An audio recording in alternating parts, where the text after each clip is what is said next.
Hola a todos, ¿cómo están? Espero que muy bien. En este video veremos a un Nicolás Lucar totalmente furioso, que acepta la veracidad de los audios difundidos por Philip Butters ayer y le advierte a Pedro Castillo que estos audios son tan graves que van a hacer que la gente se levante y lo saque de Palacio.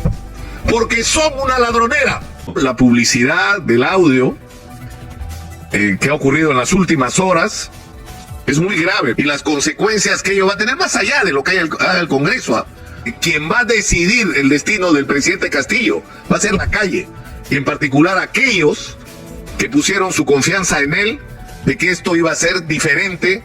en primer lugar en relación al tema de la corrupción. Someterse sin condiciones a la justicia como él ofreció. Bueno, cumpla su palabra, pues, cumpla su palabra. Ojalá que Pedro Castillo te haga caso, Lucar, se someta a la justicia y no se fugue del país, porque ahora sí es solamente cuestión de horas o máximo días para que Juan Silva Villegas sea arrestado, y cuando eso suceda va a empezar a hablar, porque no creo que quiera comerse la condena completa, que como sabemos es de 30 años, así que lo más probable es que trate de convertirse en colaborador eficaz, y con ello Pedro Castillo va a estar completamente hundido, más aún de lo que ya está, porque la corrupción de Castillo y su gobierno es tan evidente e inocultable, que hasta los asnillistas más acérrimos y los tremendos sobones como tú, Lucar, ya se han levantado contra él, y de hecho en este video vamos a ver a un furioso Nicolás Lucar revolcar a Pedro Castillo y pronunciarse sobre los audios difundidos por Philip Butters. Escuchemos. El ministro Juan Silva en los estudios de Exitosa negó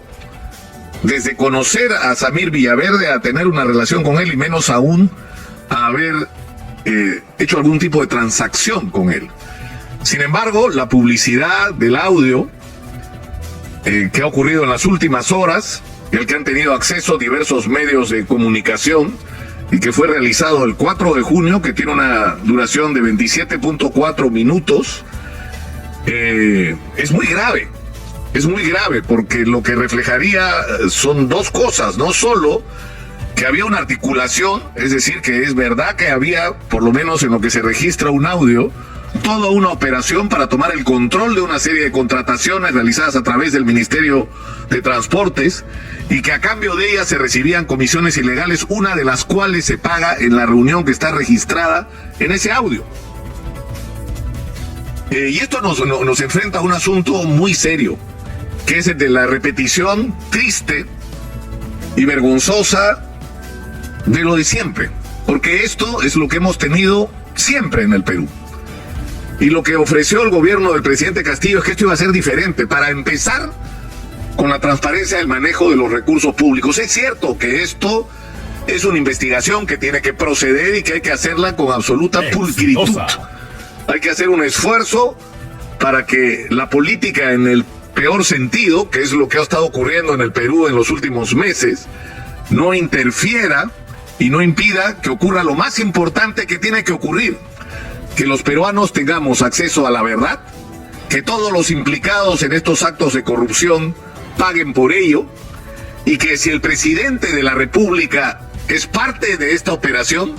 el presidente no puede seguir siéndolo. Pero esto hay que hacerlo a diferencia de otros momentos de nuestra historia contemporánea reciente, de manera serena, inteligente, pero a la vez firme. El Ministerio Público tiene que continuar con esta investigación, caiga quien caiga. El fiscal de la Nación, así se produzcan cambios en la conducción en las más altas esferas del Ministerio Público, que es una sorda batalla que se está dando en este momento en la Junta Nacional de Justicia, a ver quién es el próximo o la próxima fiscal de la Nación, a ver si se puede ejercer algún tipo de presión política para que tome decisiones que van a ser trascendentes para el futuro de la vida nacional. Lo que está ocurriendo hoy en relación al profesor Pedro Castillo debió ocurrir en todos los gobiernos anteriores. Porque en todos los gobiernos anteriores hubo escándalos de corrupción y evidencias de que los presidentes de la República podían estar involucrados en ellas, y en todos los casos en que esta posibilidad de una investigación, mientras dure la vigencia del presidente, se haga, se negó a hacer esa investigación, la más alta investidura del Ministerio Público. Y las investigaciones tuvieron que hacerse luego y las evidencias saltaron a la luz, y por eso tenemos hoy a los expresidentes de la República haciendo cola para ir presos, con detención domiciliaria, prófugos de la justicia o suicidados para no ir a la cárcel. Y esto no tiene por qué ser así. Por eso lo que se está haciendo en relación a esta investigación hoy, en lo que respecta a Pedro Castillo, es lo correcto, es lo que hay que hacer. si hay evidencias de que el presidente Castillo ha estado involucrado en este tema. El país tiene, en primer lugar, el derecho a saberlo y las consecuencias que ello va a tener más allá de lo que haga el Congreso, y más allá de lo que haga el Ministerio Público. Yo estoy seguro de que quien va a decidir el destino del presidente Castillo va a ser la calle, y en particular aquellos que pusieron su confianza en él, de que esto iba a ser diferente,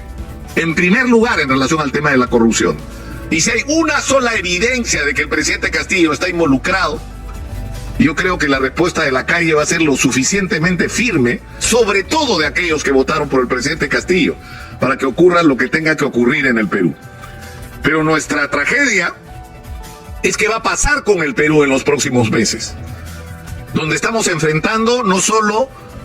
una pandemia que todavía no termina y que podría recrudecer si nos atenemos a las cifras que el Ministerio de Salud está haciendo públicas sobre el reinicio de casos, sino que estamos todavía pagando los devastadores efectos económicos de esta pandemia, y estamos afrontando además una crisis internacional exitosa en el contexto de un país donde el dinero que ingresó y que permitió un gran crecimiento macroeconómico no se utilizó para resolver los problemas más elementales de la sociedad, y donde tenemos un país donde nuestros servicios de salud no son capaces de responder ni las necesidades cotidianas y en situaciones normales de la gente, donde tenemos a la inmensa mayoría de la población trabajando en empleos informales, y por lo tanto enfrentamos esta crisis post-pandemia o de la pandemia y la crisis mundial que implica subida de precios y escasez de productos fundamentales. Enfrentamos este reto en condiciones sumamente difíciles y en condiciones disminuidas. Y esto requiere una conducción en el gobierno, aunque parezca paradójico lo que voy a decir, que permita que más allá de lo que ocurra en la esfera de la política, el Perú no se vaya por el abismo. Porque lo que se puede abrir acá es una fase que puede durar 1 año y medio o 2 de espantosa crisis política y de desgobierno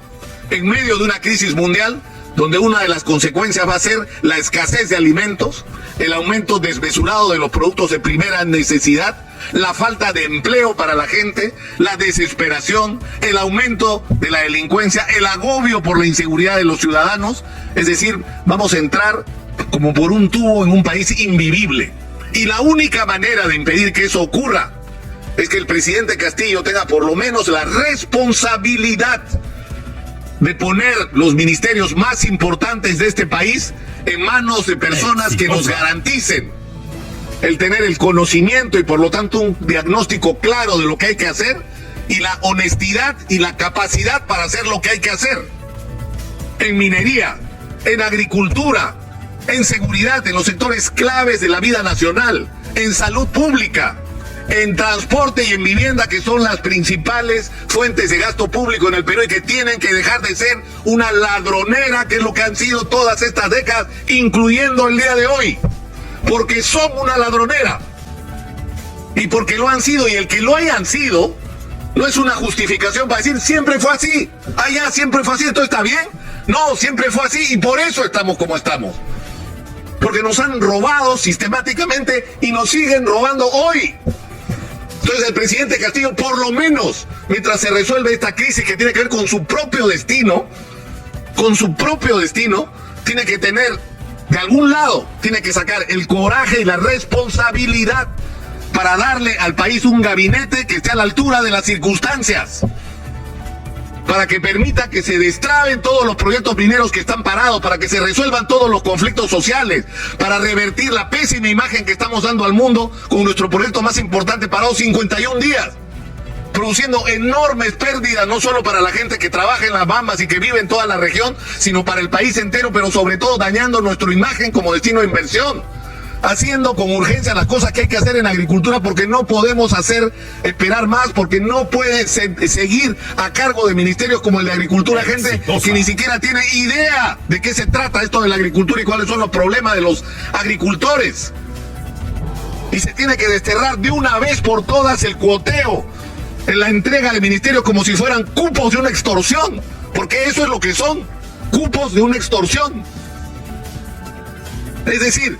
¿te vaco o me das ministerios? Y el presidente no puede someterse a este chantaje. Lo mínimo que puede hacer el presidente Castillo, por quienes pusieron sus esperanzas en él, sus ilusiones de que las cosas podían ser diferentes, es hacer dos cosas: someterse sin condiciones a la justicia como él ofreció. No voy a poner trabas, me voy a someter a cualquier investigación. Bueno, cumpla su palabra, pues, cumpla su palabra. Y en segundo lugar, poner en el gabinete a ministros que tienen que estar ahí porque son honestos y porque tienen la capacidad técnica de conducir ministerios que en un momento como este, que no es normal, que es de crisis, estén a la altura de las circunstancias. Y yo estoy seguro que hay profesionales, que hay gente que viene del mundo gremial, empresarial, que viene del interior del país, que viene de la academia, de las universidades, de los colegios profesionales, que está absolutamente no solo calificada, sino dispuesta a poner de su lado, más allá de por quién votaron el 6 de junio. Más allá, porque en eso tenemos que estar todos juntos. No podemos permitir que el Perú se hunda, porque si el Perú se hunde nos jodemos todos. Todos. Nadie se va a salvar de lo que nos viene si no se hacen las correcciones que son urgentes. Y yo espero sinceramente, que el presidente Castillo reciba el mensaje, porque si no, él va a pasar a la historia como el responsable de una de las más grandes catástrofes sociales y políticas que vivió el Perú en sus 200 años de historia republicana. Está en sus manos que no sea así.